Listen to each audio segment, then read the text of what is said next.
Hey there, are you familiar with ways to get started in real estate investing and not having the money to be able to actually invest in these properties? How do you make money in real estate when you don't have a bunch of money or a rich uncle? That's what we're going to be talking about in this video.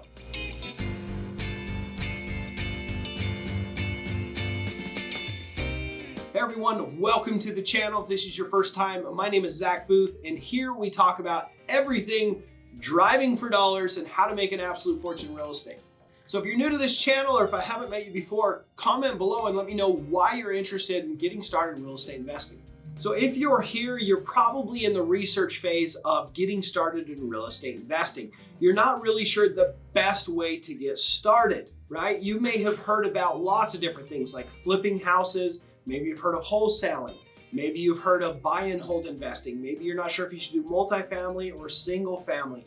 Maybe you've thought about getting your real estate license and getting started that way, right? Maybe you don't really know where to start. I'm gonna tell you this, I used to be a window cleaner, and what changed my life is I learned about something called real estate wholesaling and how to do real estate wholesaling efficiently.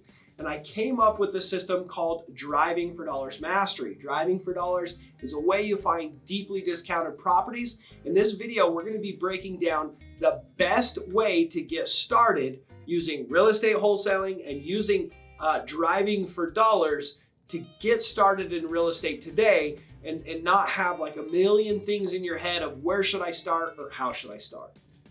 So if you want to be successful in real estate investing, you first have to start with a really good deal. You may have heard the cliche saying, buy low, sell high. So if you want to, let's say, flip a house, what flipping a house is where you buy the house with money, whether it's your money, a bank loan, doesn't matter. You buy the house, you close on it, you put even more money into it in a remodel, and then sell it for more than you bought it for. But if you pay too much for the house up front, you're not gonna make money when you go to sell it. Or if you pay too much up front, or you pay about, where you're gonna make a little bit of profit, and then the market drops or the values drop a little bit because interest rates go up or whatever else will change the price of housing, you're gonna lose money. So you always gotta start with a really good price.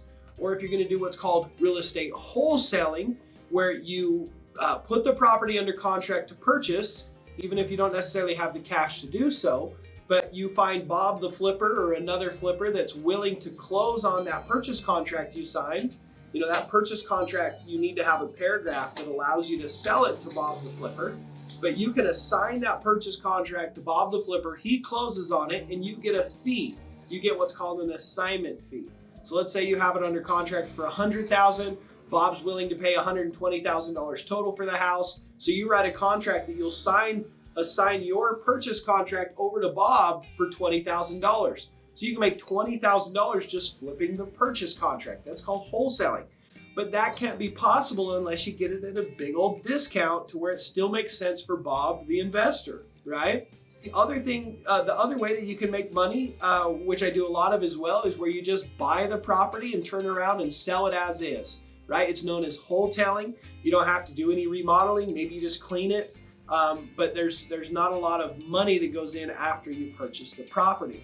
But any of these three strategies, and then the fourth strategy that I use is I buy the property and I rent it out.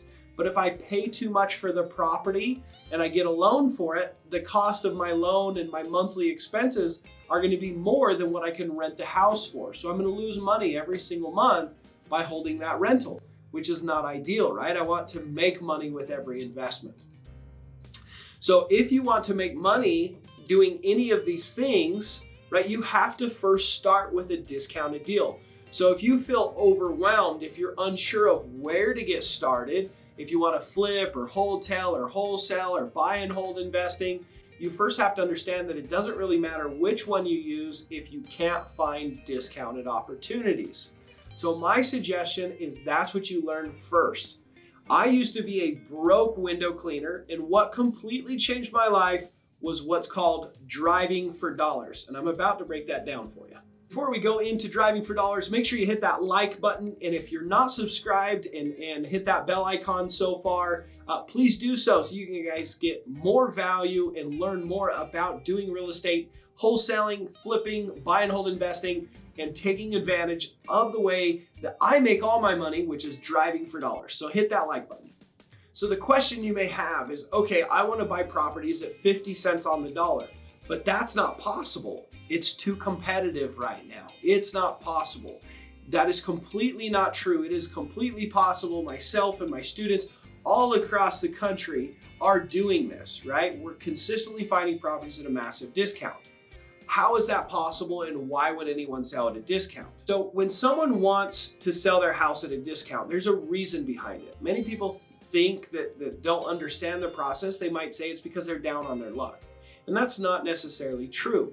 The situation is people don't want to deal with the property. Sometimes they inherited the property. Mom was a hoarder, is a mess, they don't care. They might have problematic siblings.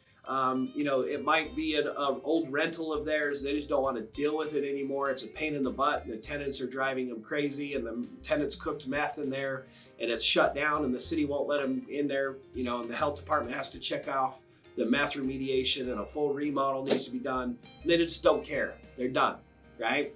So our goal is to find those people that are ready for basically a pawn shop for their house. So if someone wants a pawn shop for their house, they're emotionally done with the property. So if someone's emotionally done with the property, they're not going to take care of the general maintenance of that property.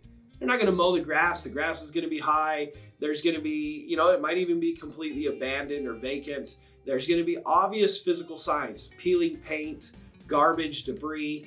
You'll be able to see these properties as you drive around, and you will be shocked how many of those properties exist where you live. So what we do is we drive around, identify those properties, find those properties' physical signs of neglect. We use a very simple app called Deal Machine. You can get a free trial if you would like to check it out, called use my discount code PIN, P-I-N. You download that app, you can drive around, identify the properties in your neighborhood. You touch the property on that app, and it'll upload it into an Excel spreadsheet of who owns the house and how to get a hold of them. Right? And then you can reach out and see if they want to sell, and see if they want to squeeze out as much as possible, or if they just want to sell it and be done with it for a cash offer. Right? So that's what we do. We drive around, find these houses that want an investor when they sell. We give them an offer, and we get it at a very large discount. When I first started, I didn't have a lot of money. I didn't have the ability to get debt. And so I was wholesaling. I was finding flippers and buy and hold investors and assigning the contracts to them. My biggest wholesale fee selling the piece of paper was $103,000. Life-changing money. A couple $100 in marketing to make $100,000 is pretty exciting. My average deal size is about $30,000 per deal, right? So this is a way that you guys can get started in real estate investing, right? Don't overcomplicate this. If you're going to be successful, you find someone that wants speed and convenience over price on their property. That is how you start. Once you find that person, that situation, you're going to be able to make money, right? You might need to learn how to negotiate and how to do contracts and all those things. You can figure those out on your own, right? Or you can hire a mentor. That's what I did. I hired a man named Tom Kroll, changed my life, love him to death. And I've been able to do the same for many, many other people, which is to coach them and help them through their deals and help them negotiate. So if you have any interest in learning about my coaching and learning about how I can help you through these deals and implement step-by-step exactly how to do what I just mentioned, I'd be happy to serve and help you. You can talk to my right hand about how this works and how it's structured. There's no obligation, doesn't cost anything to jump on the phone with us. There's gonna be a link in the show notes to book a call. Anyways, hope to hear you guys join the program or book a call to talk to us about that. Anyways, thank you guys so much. And if you have not done so, make sure you subscribe and check out this video here where I talk about actually doing this myself. I took $1,000, turned it into $93,000 in just 40 days, going somewhere I'd never been, right? Check it out, it's free content. There'll be a link to that playlist. Check it out. Everyone, thanks so much. We'll see you.